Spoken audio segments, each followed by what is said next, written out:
Hi and welcome back to another look behind the scenes of the development of Operation Flashpoint Dragon Rising. Today we're going to be looking at, or rather listening to, audio. Audio plays a massive part in Operation Flashpoint.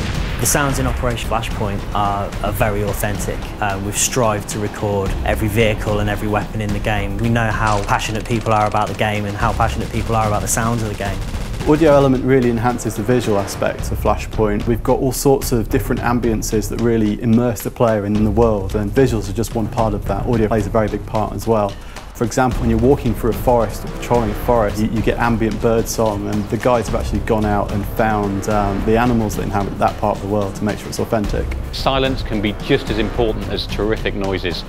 As you're moving through forests, you hear the audio, you hear the crack of twigs, etc. But as well as that, some of the vehicles that we have, you can even identify what they are just from the sound that they're making. We're allowed to mic up these tanks and vehicles with many mics just to get every intricate detail of doors opening, closing, engines, interior sounds of these vehicles moving, all of which you'll hear in the game. We use audio as a tool in Flashpoint. It lets you know that you're under fire. It lets you know where the fire's coming from. Audio plays a vital role within every mission in Operation Flashpoint. It's really important to dictate the mood of what's going on, whether you're hearing very long distance gunfire and combat to know where particularly large engagements happening, or whether you're using it to cue in where the enemy are located for Spec Ops missions. Artillery is one area where the audio really helps the visual aspect of the game. When artillery shells land across the valley, you actually get the sound delay. So you'll see the flash, you'll see the explosion, and then we model the speed of sound, so the actual shockwave and shake as the bass kind of hits you from the explosion.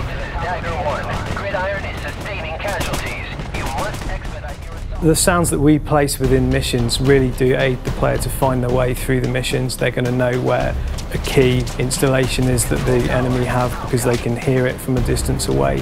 They're going to know where quiet areas are away from forces because they can hear crickets chirping. In Flashpoint we use audio to really enhance the immersion the player gets from being in certain situations. So when they enter a building, gunshots feel louder, explosions sound more muffled if they're happening outside.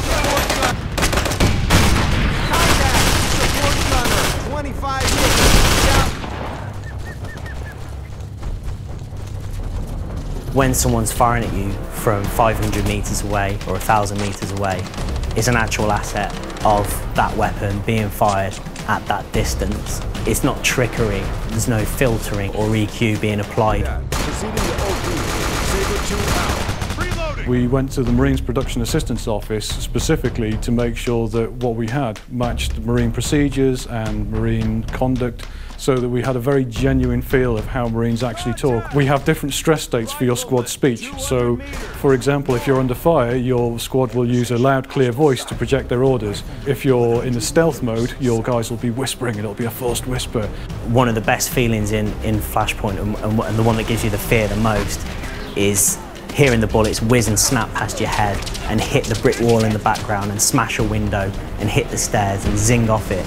These things really make you panic, and it was one of the most important things to get into Flashpoint. And we think that when you start coming under fire and the PLAs start really suppressing you, you're not going to want to put your head up over those sandbags because one of those bullets could tag you and that'll be it.